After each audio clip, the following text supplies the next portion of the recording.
లగచర్ల, పూలపల్లి, హకీంపేట్, దొడ్డిబండ తండ, పులిచెర్లకుంట తండలలో దాదాపు 40 మంది రైతులను తీసుకెళ్లి జైళ్లలో పెట్టిరు. దాదాపు 25 నుంచి 26 మంది రైతులు గిరిజనులు ఉండడం మా దౌర్భాగ్యం. ఇది రేవంత్ రెడ్డి గారు గిరిజన రైతులకు జైళ్లలో వాళ్ళ గుండెపోటు వచ్చినా కూడా బయటికి వాళ్ళ కుటుంబ సభ్యులకు చెప్పకుండా లోపల ట్రీట్మెంట్ చేయాలని ప్రయత్నించారు. ఏదైతే వాళ్లకు ఆరోగ్య విషయం ఇచ్చిందో అప్పుడు తీసుకొచ్చి సంగారెడ్డి గవర్నమెంట్ హాస్పిటల్లో తీసుకోవడం జరిగింది. అది కూడా ఒక 10 కిలోల బరువు ఉన్న వేడిలు పెట్టుకొచ్చి ఒక ఉగ్రవాదిలాగా, ఒక పాకిస్తాన్ టెర్రరిస్ట్ లాగా ఈ గిరిజన రైతుల్ని బేడీలేసి హాస్పిటల్ తీసుకుపోయి చూపించడం ఎంత దారుణమైన పరిస్థితి. కనీసం వాళ్లకు సిటీ స్కాన్ నిర్వహించేటప్పుడు కూడా బేడీలు తీయలేదు. సిఐ సత్యనారాయణ గారు ఒక మాట చెప్తున్నారు. ఏం చెప్తున్నారంటే ఆ తీసుకొచ్చిన కానిస్టేబుల్స్ మాకు సంబంధించిన వాళ్ళు కాదు, వికారాబాద్ డిస్టిక్ సంబంధించిన వాళ్ళు కాదు, వాళ్ళు సైబరాబాద్ కి సంబంధించిన వాళ్ళని చెప్తున్నారు. అంటే వీళ్ళ మధ్యలో పొంతన లేదు. రేవంత్ రెడ్డి గారి దగ్గర ఈరోజు హోంశాఖ మంత్రి ఉంది. అసలు యాక్చువల్ గా జైల్లో రాసింది లగచర్లలో జరిగిన సంఘటన వల్ల మేము వీళ్ళని బుక్ చేసినాము. హిరియా నాయక్ అనే రైతు లగచర్లకు సంబంధించిన వాళ్ళు కాదు, ఈయన ఏదో బాలానగర్ కేసులో ఉన్నాడని చెప్పేసి జైలు డైరీలో రాసుకోవడం ఎంత దుర్మార్గమైన పరిస్థితి. అసలు ఏ కేసులు రైతుల మీద పెడుతున్నారో కనీసం రేవంత్ రెడ్డి గారికి సోయి లేదు.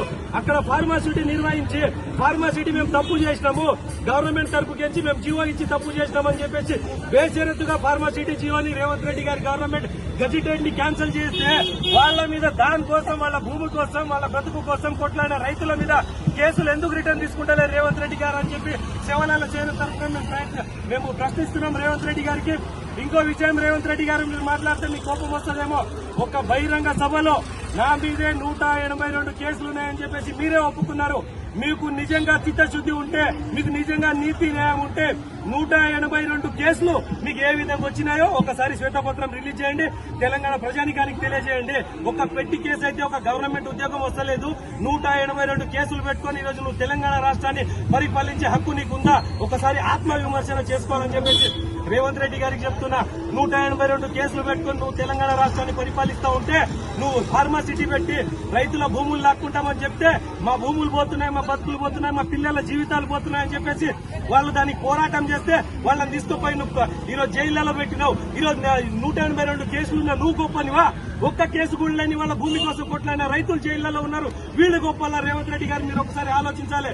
మీ ఈరోజు విద్యాశాఖ మీ దగ్గరే ఉంది, హోంశాఖ మంత్రి మీ దగ్గరే ఉంది, సాంఘిక సంక్షేమ శాఖ మంత్రి మీ దగ్గరే ఉంది, మున్సిపల్ చైర్మన్ మీరే, కొడంగల్ ఎమ్మెల్యే మీరే, ఈ రాష్ట్రానికి ముఖ్యమంత్రి మీరే.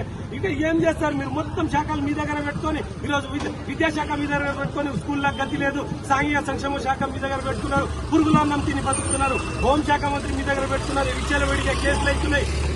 ఏ హోంశాఖ మంత్రి ల్యాండ్ ఆర్డర్ మొత్తం అదుపు తప్పింది. మీరు ఏ దానికి పరిపూర్ణమైన న్యాయం చేయలేదు. ఒకటే డిమాండ్ మేము చేసేది, రేవంత్ రెడ్డి గారు మీ 182 కేసుల కంటే మా రైతుల మీద ఉన్న ఒక్క కేసు, అది మీరు పెట్టే కేసు, అది చాలా చిన్నది. గొప్ప మనసు చేసుకొని ఆ రోజు వికారాబాద్ డిస్టిక్ ప్రతీక్ జైన్ గారు కలెక్టర్ గారు ఏం మాట అన్నారు, దాన్ని దాడిగా మీరు ప్రతిఘటించకండి.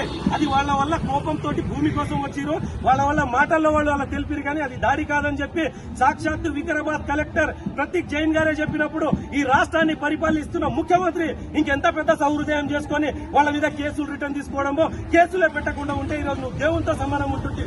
ఈరోజు గిరిజనులు 26 మంది రైతులను తీసుకుపోయి జైల్లో పెట్టావు, లేదంటే మా గిరిజన రైతులను ఈ అసెంబ్లీ లోపల 16 తారీఖు లోపల బయటికి తీసుకురాకపోతే బరాబర్ అసెంబ్లీ ముట్టడిస్తాం. రేవంత్ రెడ్డి గారు మీరు ఈ పని చేయకపోతే గిరిజన ద్రోహులుగా మిగులుతారు.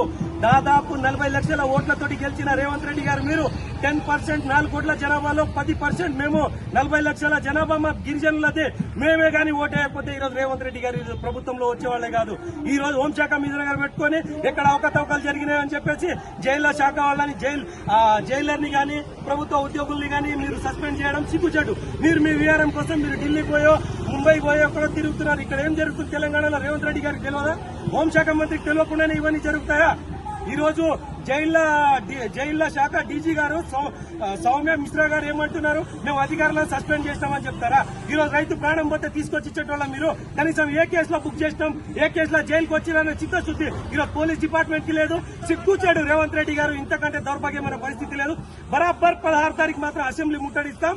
ఆ రోజు ఎంతమంది దిగుతామో మీ బెటాలియన్ మొత్తం దింపుకున్నా కూడా ఏం చేయలేరు.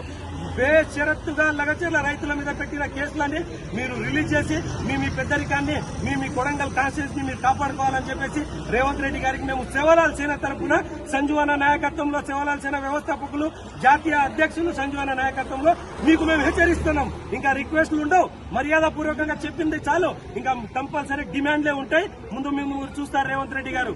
జై సేవలాల్.